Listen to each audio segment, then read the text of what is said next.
जळगाव चोपड्यात सरकारच्या विरोधात काँग्रेस पक्षाचे तहसील कार्यालयावर आंदोलन।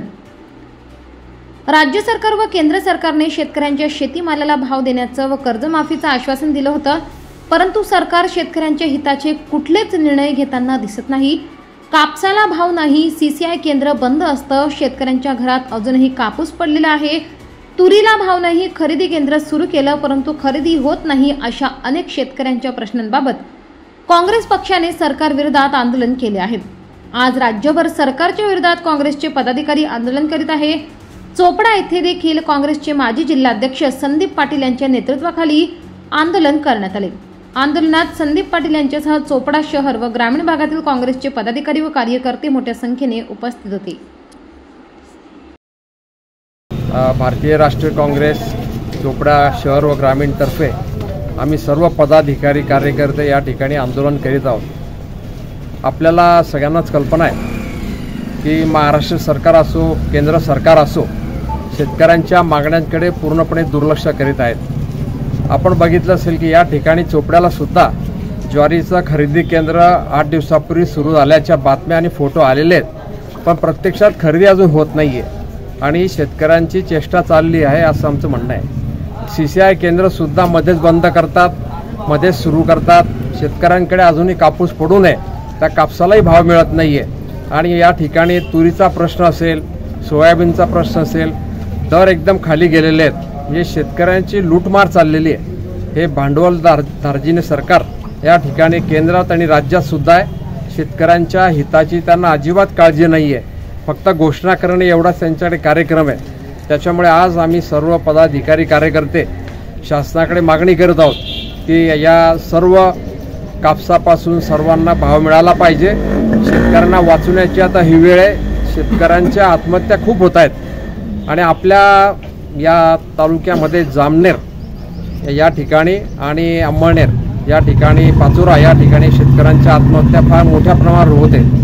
शेतकऱ्यांना वाचवणं हे आपलं सगळ्यांचं काम आहे आणि म्हणून वारंवार आम्ही आता रस्त्यावर उतरून यांनी जर मागण्या पूर्ण केल्या नाही तर रस्ता रोकोपासून लोकशाही आयुध सर्व वापरू आम्ही आणि या ठिकाणी सरकारला जाग आणण्याचा आम्ही निश्चय केलेला आहे। भैयासाहेब, राज्यातील जे काही मंत्री आहेत त्यांच्यावर देखील आरोप झालेला आहे की आपले खासदार जे राहुल गांधी यांच्याबद्दल जो न्याय दिला आणि त्यांचं लगेच सदस्य रद्द केलं होतं, परंतु राज्य सरकार तसं करत नाही। काय आपण बघितलं असेल की धनंजय मुंडे हे जे मंत्री आहेत यांच्यावर गेल्या डिसेंबरपासून सारखे आरोप होत आहेत। मस्साजोगचा सरपंच देशमुख यांची जी हत्या झाली याच्यामध्ये जे सर्व आरोपी पकडलेले आहेत आणि परवा त्यांच्यावर आरोपपत्र दाखल केलं, त्याच्यात हे धनंजय मुंडेंच्या जवळचे लोक आहेत सगळे आणि पुरावे असे आहेत की त्याच्या मागे धनंजय मुंडे खंबीरपणे उभे असल्यामुळे हे लोक हे खुनाचं धाडस करू शकलेले आहेत। त्यांचा राजीनामा खरं म्हणजे तर फार लवकर घ्यायला पाहिजे होता। पूर्वीच्या काळी लाल बहादूर शास्त्रींनी एका रेल्वेचा अपघात झाल्याबरोबर राजीनामा दिला होता। पूर्वी काँग्रेसच्या काळामध्ये सुद्धा विलासरावजी देशमुख असतील, अशोकराव चव्हाण साहेब असतील, या लोकांना ज्यांच्यावर आरोप झाले त्यावेळेला काँग्रेस पक्षाने या सर्वांचे राजीनामा घेतले होते।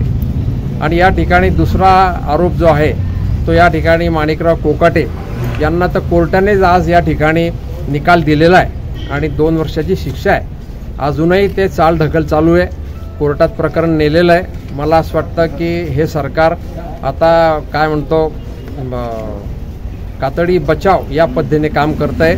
त्यांना खरं म्हणजे आम्ही असं म्हणतोय की त्यांना काही थोडीफार राहिली असेल तर त्यांनी या दोघांचे ताबडतोब राजीनामे घेतले पाहिजे। भैयासाहेब, राज्यात मुलांचे जे अत्याचाराची घटना घडत आहे, आपण काल पाहिलं तर केंद्रीय मंत्री यांचं मुलगी देखील सुरक्षित नाही, याकडे कसं पाहता आपण? आता खरं म्हणजे आपण बघितलं पाहिजे की रक्षाताई खडसे या भागाच्या खासदार आहेत, केंद्रात मंत्री आहेत आणि त्यांच्या मुलीबरोबर काही मैत्रिणींबरोबर त्यांच्यासोबत सुरक्षा गार्ड असताना सुद्धा त्यांना ज्या पद्धतीने वाईट वागणूक देण्यात आली, त्यांची छेडछाड करण्यात आली, हे आपण टी व्हीवर सगळीकडे बघतोय।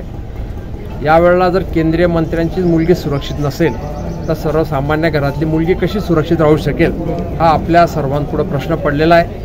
मला वाटतं की सर्वसामान्य घरातल्या लोकांनी कोणाकडे जावं, केंद्रीय मंत्र्यांना पोलीस स्टेशनला जावं लागतं ही आजपर्यंत भारतात घडलेली पहिली घटना आहे. आणि म्हणून प्रशासनसुद्धा कोलमडलेलं आहे. गृह खात्याची लक्तरं बाहेर येऊन राहिलेली आहेत आणि अधिकारीसुद्धा अतिशय निडावलेले झालेत. म्हणून आम्हाला असं वाटतं की या स्त्रियांच्या संदर्भात कठीण ताबडतोब कायदे केले पाहिजेत आणि या आरोपींना शिक्षा झालीच पाहिजे.